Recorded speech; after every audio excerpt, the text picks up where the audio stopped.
Welcome to Penrose Learning, where we make understanding easy. In this video, I will explain how to check Ford Escape transmission fluid.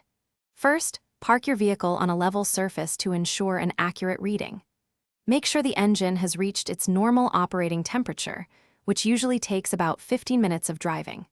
Then, locate the transmission fluid dipstick, which is often red or yellow and typically found near the back of the engine compartment.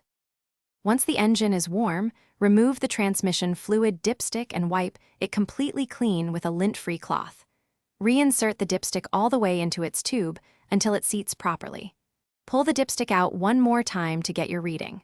The fluid level should be between the hot or full marks on the dipstick.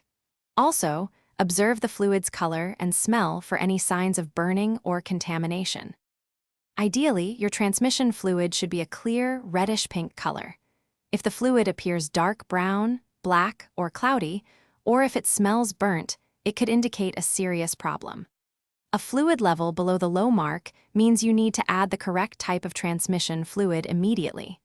Always consult your owner's manual for the specific fluid type recommended for your Ford Escape model. If your fluid level is low, use a clean funnel to slowly add the recommended transmission fluid in small increments. After each addition, reinsert the dipstick and check the level until it reaches the full mark.